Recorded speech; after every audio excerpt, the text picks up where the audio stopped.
Hi, I'm happy to be back with you in Drafting 112. By now you will have completed the first exam and the first 7 chapters of this text, so you've probably also completed the second exam. And you've found that AutoCAD's got a lot of capabilities, and I bet you've wished that there were a way to set up those layers in such a way as that they would stay and you wouldn't have to redo that every time. And I bet at some point or other you thought about how to print out this stuff and how to get it off the computer. You may even have tried printing and realized it's not as simple as hitting the print button like it is in some other programs. So today, amongst other things, we're going to talk about how to automate and save the setups for layers and how to set up a plot. So let's start with our presentation.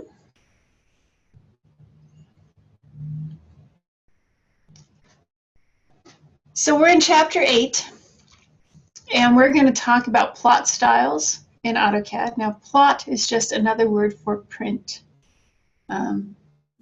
so don't let it confuse you. We're going to talk about a template file, and that template file, that is how we find, or rather how we automate. I told you we would talk about automating layers. That's what a template file will do for us. A template file will help us automate our setup. We're also going to talk about the mirror command. And mirror, so we use mirror to take advantage of symmetry. Symmetry is when something is exactly the same on one side as it is on the other side. And AutoCAD can help us only have to draw half or part of a symmetrical object, and mirror is how we make that work. We'll also do some work with multiple copies of things. So if we've got the same thing occurring in an object 3 times, then we can copy that. We'll have to draw it once, and then we can copy it. And finally, we're going to talk about paper space. And we'll talk more about that in a minute.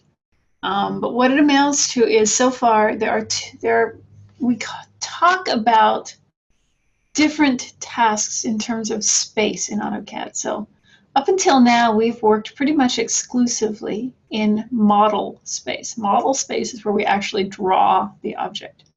Paper space is where we lay out our print. And so we will talk about paper space and do some work in that. And we'll also talk about adjusting text for plotting, because the text size that works well on your screen may not be the same size that works well for printing, particularly if you are going from a very big screen or a very large print, because remember that we are drawing in real world scale. And if we are printing that, say we're drawing something that's 10 feet square and printing it on an 8.5 by 11 inch piece of paper, the text size that works on our screen is not going to work out so good on paper. So we'll talk about how to handle that. Okay, so plot style. Plot style is where we set up how we want our printout to look. And we will talk more about this when we get into the demonstration, but you find that your plot style, it's in the options menu, and then there's a plot and publish tab. And we're going to talk about the table style settings. One of the keys to successfully printing from AutoCAD is making your layout be what we want it to look like. So we'll also talk about paper space and the layout.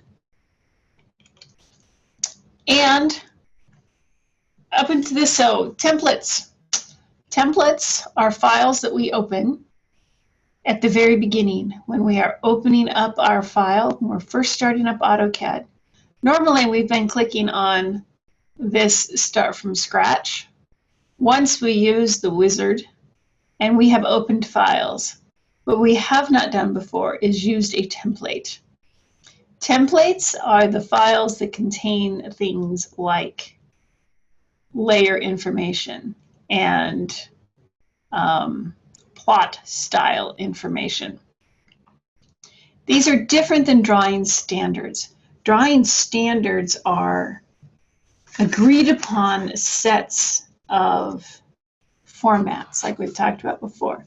But the template files can be used to store our drawing standards so that we don't have to redo that from scratch every time.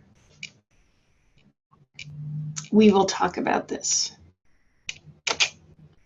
All right, and then we will finally create the Geneva Cam. Now you'll notice some things about this cam. If I draw a line straight down through, like I just did through the keyway, you'll notice that it's exactly the same on both sides.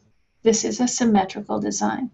You'll also notice it's got this same cutout occurring a few different times, and it's got this same U shape occurring a few different times. Up until now, we would have drawn all of those individually. I'm going to show you today a more efficient way to create this cam using the mirror command. All right, I will see you all soon for the demonstration portion of today.